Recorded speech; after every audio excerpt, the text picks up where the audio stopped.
Ukraine युद्ध में अब तक की सबसे बड़ी धमकी सामने आई है। ये धमकी रूस के उस शख्स ने दी है जो खुद 4 साल तक देश के परमाणु बमों का रखवाला हुआ करता था। रूस के राष्ट्रपति पुतिन के बेहद करीबियों में शुमार इस शख्स ने अमेरिका को चेतावनी देते हुए ये कहा कि अगर उसने यूक्रेन को परमाणु हथियार दिए तो कीव को मिट्टी में मिला दिया जाएगा।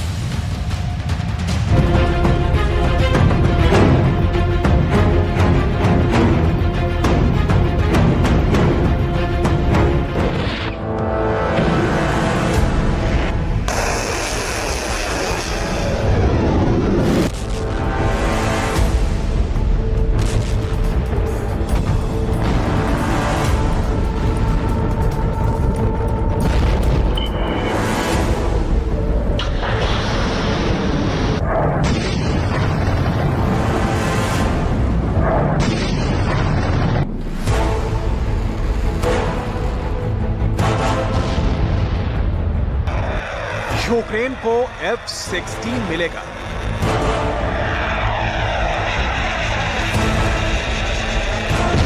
क्या कीव में परमाणु धमाका होगा? क्या ज़ेलेंस्की को एटमी हथियार मिलेंगे?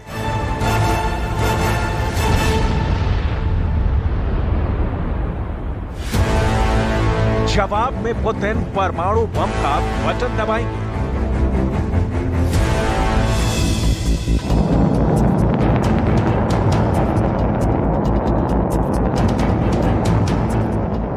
यूक्रेन युद्ध में ये अब तक की सबसे खौफनाक धमकी है। इधर उधर की कोई बात नहीं, सीधी और साफ चेतावनी। धमकी का हर लफ्ज बहुत डरावना है। चेतावनी किसने दी है, क्या कहा है, आपको सब कुछ बताएंगे। अभी आप इस धमकी का ट्रेलर देखिए। जो सच साबित हुआ तो मंजर कुछ ऐसा सामने आएगा।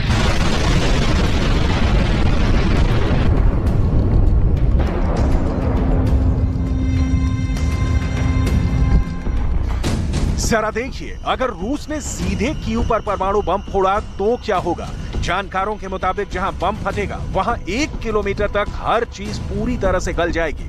1 किलोमीटर के बाद शॉक वेव निकलेगी जो धमाके से करीब 2 किलोमीटर तक की सारी इमारतों को मिट्टी में मिला देगी। शॉक वेव दूर तक तबाही मचाती रहेगी। धमाके के बाद सबसे बुरा होगा रेडिएशन का जहर जो दर्दनाक मौत देगा। रेडिएशन की चपेट में आए लोग कुछ घंटे, कुछ दिनों तक भले ही बच जाएं, लेकिन उनका जिंदा रहना मुश्किल होगा। अगर पुतिन ने परमाणु बम का बटन दबा दिया तो यकीन मानिए सचमुच ऐसा ही होगा। ऐसा होता क्यों दिख रहा है, उसकी वजह भी समझिए। अमेरिका ने यूक्रेन को फाइटर जेट F-16 देने का रास्ता साफ कर दिया है, जो रूस को हरगिज मंजूर नहीं है। रूस को अंदेशा तो इस बात का भी है कि यूक्रेन को परमाणु हथियार भी मिल सकते हैं। पुतिन के बेहद करीबियों में शुमार और रूस के राष्ट्रपति प्रधानमंत्री रह चुके दिमित्री मेदवेदेव ने 2 टूक कहा है। अगर पश्चिम के देशों ने यूक्रेन को परमाणु हथियार दिए तो रूस बिना सोचे सबसे पहले परमाणु हमला करेगा। तब परमाणु विश्व युद्ध को टालना नामुमकिन होगा। पश्चिम के देश पुतिन को कम आंकने की गलती नहीं करें। यूक्रेन में परमाणु धमाके पर दिमित्री मेदवेदेव की यह धमकी ब्रिटेन के अखबार डेली मेल में छपी है। रूस के पूर्व राष्ट्रपति और इन दिनों सुरक्षा परिषद के उप प्रमुख मेदवेदेव ने यूक्रेन युद्ध के दशकों तक चलने की आशंका भी जताई है। उनके मुताबिक बीच बीच में युद्ध विराम मुमकिन है, लेकिन रुकावट के बाद युद्ध फिर से भड़क सकता है। मेदवेदेव ने हाल ही में वियतनाम दौरे पर यह बातें कही। गौर करने वाली बात यह भी है कि वियतनाम वो देश है जहां अमेरिका को हार का सामना करना पड़ा था, पीठ दिखाकर भागना पड़ा था। ऐसे में मुमकिन है कि मेदवेदेव ने पश्चिमी देशों को धमकाने के लिए कूटनीतिक लिहाज से अहम वियतनाम को जानबूझकर चुना हो। मेदवेदेव ने पश्चिमी देशों, खासकर अमेरिका को सीधे और सख्त लहजे में कहा कि वो इस मुगालते में ना रहें कि पुतिन न्यूक्लियर ट्रिगर नहीं दबाएंगे। मतलब सीधा है कि परमाणु वॉरहेड के साथ रूस की मिसाइल कभी भी यूक्रेन पर गिर सकती है। मेदवेदेव रूस के कोई आम शख्स नहीं है। वो पुतिन के अलावा रूस की इकलौती जिंदा शख्सियत हैं जिनकी उंगली रूस के परमाणु बटन पर रह चुकी है।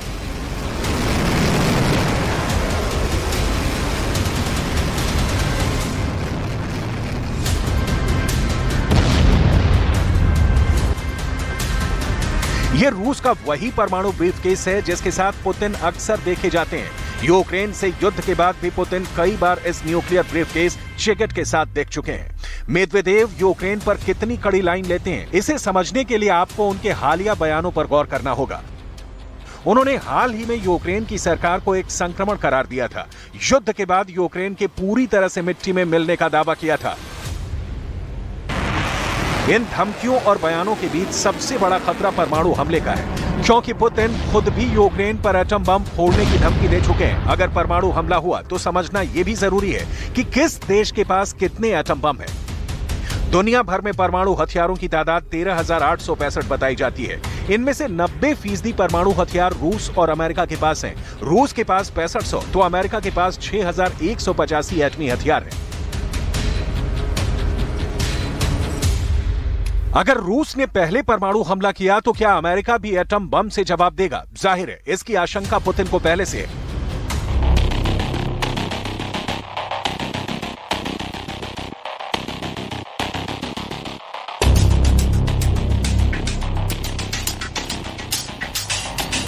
आपकी जानकारी के लिए बता दें कि परमाणु हमले में खुद को रेडिएशन से बचाने के लिए पुतिन के लिए एक खास लिफ्ट तैयार की गई है, जिससे जुड़ी 2 सुरंगें रूस के लिए परमाणु कवच जैसी हैं।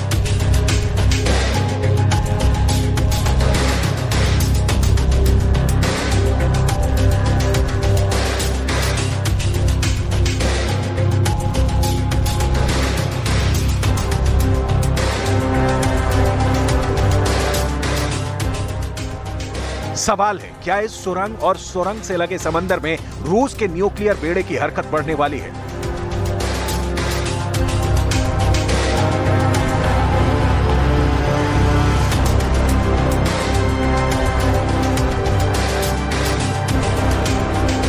अमेरिका की परमाणु मिसाइलें कहां-कहां तन गई हैं? रूस की परमाणु सेनाएं कहां-कहां सज गई हैं? क्या ज़ेलेंस्की की जिद से परमाणु जंग की चिंगारी भड़कने वाली है? इन सवालों के जवाब बस मिलने ही वाले हैं। इस बीच यूक्रेन की खुफिया एजेंसी ने एक ऐसा दावा किया है जो किसी परमाणु धमाके से कम नहीं है।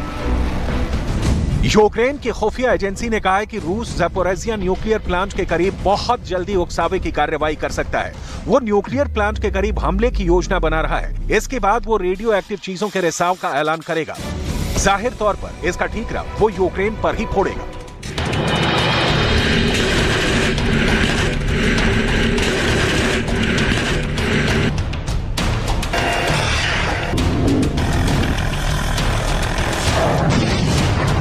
यूक्रेन ने बीते रविवार को भी दावा किया था कि रूस ने पूरी रात ज़ैपोरिज़िया न्यूक्लियर पावर प्लांट की एक बाहरी पावर लाइन पर गोलीबारी की। यूक्रेन की सरकारी बिजली उत्पादक कंपनी एनर्गोएटॉम ने दावा किया कि रूस ने नेप्रोस्का पावर लाइन पर गोलीबारी की। इसी पावर लाइन से ज़ैपोरिज़िया न्यूक्लियर पावर प्लांट को बिजली सप्लाई होती है। इस हमले का नतीजा यह हुआ कि इस परमाणु ऊर्जा केंद्र की बिजली सप्लाई रुक गई। वो तो गनीमत थी कि यहां 10 दिनों का डीजल स्टॉक था। आनन फानन में जनरेटर स्टार्ट किए गए ताकि न्यूक्लियर रिएक्टर की कूलिंग पर असर न पड़े और अंजाम के तौर पर परमाणु आपदा सामने न आए। अगर डीजल का इंतजाम नहीं होता, जनरेटर नहीं होते, तो ज़ैपोरिज़िया में परमाणु धमाका भले न होता, लेकिन परमाणु रिसाव की वजह से बहुत बड़ी आपदा जरूर आ जाती। वैसे तब के दावे के मुताबिक डीजल का स्टॉक सिर्फ 10 दिनों का था। इसमें से 8 दिन गुजर चुके हैं, यानी अब समय सिर्फ 48 घंटे का ही बचा है। अब तक ये साफ नहीं हो पाया है कि ज़ैपोरिज़िया की बिजली सप्लाई बहाल हुई या नहीं। यानी अगले 2 दिन में यहां पर एक्सटर्नल पावर सप्लाई बहाल नहीं हुई तो खतरा सिर्फ यूक्रेन या यूरोप पर ही नहीं, पूरी दुनिया पर मंडरा रहा है।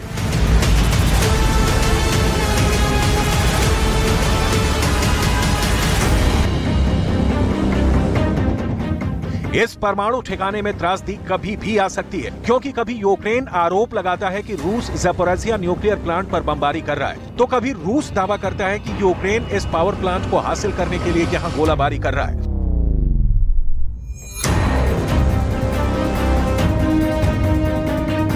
इस बीच यूक्रेन के खुफिया एजेंसी ने दावा किया है कि रूस ने ज़ैपोरिज़िया न्यूक्लियर पावर प्लांट में IAEA की निगरानी में खलल डाला है। ऐसा इसलिए किया गया है ताकि अंतर्राष्ट्रीय समुदाय इस घटना की जांच के लिए मजबूर हो सके। इसके लिए युद्ध विराम करना होगा। रूस ऐसा यूक्रेन के पलटवार को रोकने के लिए कर रहा है।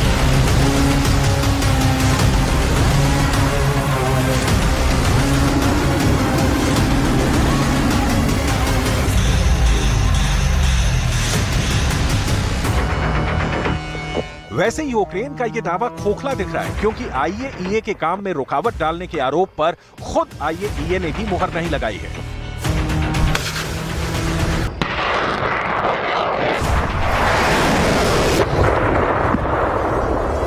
ज़पोरिज़िया में हालात बहुत खराब है, ये बात रूस भी मान चुका है। यही वजह है कि यहाँ से रूस अपने लोगों को सुरक्षित ठिकानों पर पहुंचा चुका है। Російські окупанти проводять так звану евакуацію місцевих жителів з тимчасово окупованого Токмака Запорізької області у напрямку населеного пункту Бердянськ. Цій процедурі підлягають представники так званої місцевої влади, колаборанти, діти, вчителі та вихователі. При цьому батькам дітей погрожують не зарахувати навчальний рік в разі відмови евакуювати дитину. На АЗС спостерігаються черги за пальним. Усім водіям повідомлено, що нових поставок пального не планується.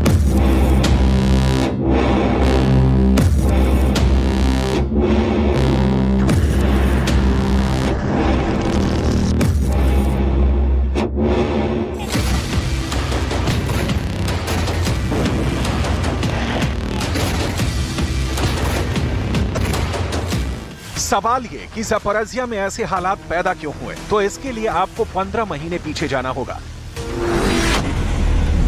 24 फरवरी 2022 को यूक्रेन पर हमले के फौरन बाद रूस ने ज़पोरिज़िया पर कब्जा कर लिया था। यहां के करीब 80% इलाके पर काबिज रूस ने बेहद अहम न्यूक्लियर पावर प्लांट को भी अपने कब्जे में ले लिया था।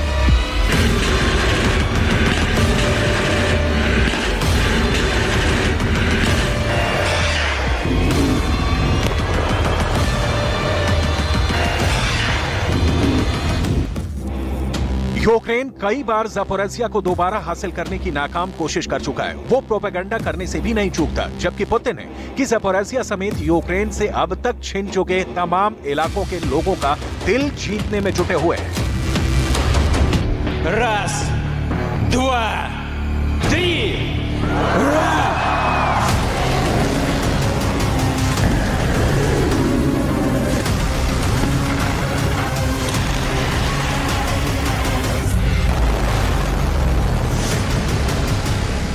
Отдельная и очень значимая задача – надежное прикрытие рубежей в непосредственной близости от зоны боевых действий. При этом нужно обеспечить быстрое прохождение как военных, так и гражданских транспортных средств и грузов, в том числе продовольствия, гуманитарной помощи, строительных материалов, которые поступают в новые субъекты Федерации, в Донецкую и Луганскую народные республики.